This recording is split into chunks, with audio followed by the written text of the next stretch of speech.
And இந்த விஷயம் எங்கேருந்து ஆரம்பிக்குதுன்னு பார்த்தீங்கன்னா பெரியவங்களால நம்மக்கிட்ட இருந்து தான் ஃபர்ஸ்ட் ஆரம்பிக்கும். அண்ட் நம்மளும் தினமும் காலையில் எந்திரிக்கும் போது நமக்கு எவ்வளோ வேலைகள் இருக்கும், ஒரு 10 நிமிஷம் லேட்டாக எந்திரிச்சிருப்போம், எதுவாக இருந்தாலும் சரி, எந்திரிச்சதும் ஒரு 2 மினிட்ஸ் பெட்டிலேயே அமைதியாக நிதானமாக ஸ்பெண்ட் பண்ணுங்கள், ஃபோனை எடுக்காமல். இது ரொம்ப ரொம்ப முக்கியமான விஷயம். அண்ட் அந்த 2 நிமிஷமும் கண்டிப்பாக கிராட்டிடியூட் ப்ராக்டிஸ் பண்ணுங்கள். நான் கிராட்டிடியூட்னு சொல்லும்போது தினமும் நமக்கு ஒரு முக்கியமான ஒரு 3 இல்லைன்னா 5 விஷயங்கள் கண்டிப்பாக நம்மளுக்கு இருக்கும். அது என்னன்னு யோசிச்சு அதுக்காக நன்றியை சொல்லுங்கள். எத்தனையோ பேர் இன்றைக்கி காலையில் எந்திரிக்காமல் கூட இருக்காங்க. நம்ம இன்றைக்கி எந்திரிச்சிருக்கோம். நம்ம பக்கத்தில் நம்ம மேலே அன்பு காட்டக்கூடிய நிறைய பேர் நம்ம பக்கத்தில் இருக்காங்க. அவங்கள பார்க்குறோம். நமக்கு நல்ல வீடு இருக்குது. இந்த மாதிரி நம்ம நிறைய அடுக்கிக்கிட்டே போகலாம். ஒரு பொருள்லேருந்து நம்மளை சுற்றி இருக்கிற விஷயங்கள், நிறைய விஷயத்துக்கு நம்ம நன்றியோடு இருக்கணும். ஸோ உங்கள் நாளை என்றைக்குமே நன்றியோடு ஆரம்பிங்க.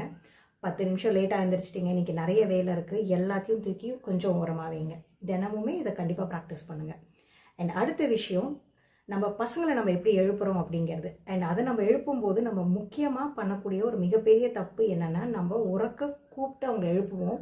அண்ட் நம்ம ரொம்ப தூரத்துலேருந்து எழுப்புவோம். பொதுவாகவே பார்த்திங்கன்னா நம்ம கிச்சனில் இருப்போம், இல்லைனா ஹாலில் இருப்போம், பசங்க ரூமில் தூங்கிட்டு இருப்பாங்க. அண்ட் நம்ம ரொம்ப சத்தமாக டைம் ஆகிடுச்சு எழுந்துறீங்க, இதுதான் மோஸ்ட் ஆஃப் த டைம் நம்ம வீட்டில் நம்ம கேட்கக்கூடிய ஒரு வசனங்கள். நம்மளும் அந்த மாதிரி ஒரு வசனங்களை கேட்டதை நம்மளும் எழுந்திருப்போம். அந்த மாதிரி ஒரு சவுண்டு டோன்லேயும் சரி, ரொம்ப பதட்டமான டோன்லேயும் நம்ம பசங்களை எழுப்பும்போது அவங்க நல்லா ஆழ்ந்த தூக்கத்தில் இருக்காங்க. ஸோ அந்த சப்கான்ஷியஸ் மைண்ட்லேருந்து அவங்க வெளியே வரும்போது ட்ரிகர் ஆகிறதே பார்த்திங்கன்னா ஒரு பதட்டமான முறை ட்ரிகர் ஆகும்.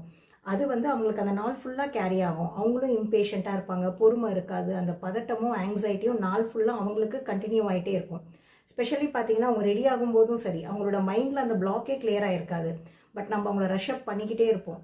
நம்ம முதல்ல அவங்களை எழுப்பும்போது அந்த ரஷ்அப் பண்ணுறதை நம்ம ஸ்டாப் பண்ணிட்டோன்னா ஆட்டோமேட்டிக்கலாகவே கன்சிக்யூவெண்ட்டாகவே பார்த்திங்கன்னா அந்த மைண்ட் செட்டும் சரி, நம்மளுடைய மூடும் சரி கண்டிப்பாக மாறிடும். அண்ட் இதை ப்ராக்டிக்கலி எப்படி பண்ணுறது அப்படின்னு பார்த்தீங்கன்னா, தூரமாக இருந்து எழுப்புறதுக்கு பதிலாக பசங்க பக்கத்தில் போய் எழுப்புங்க. இதுக்கு நமக்கு தேவைப்படுற நிமிஷம் 2 இல்லைன்னா 3 மினிட்ஸ் தான் இருக்கும்.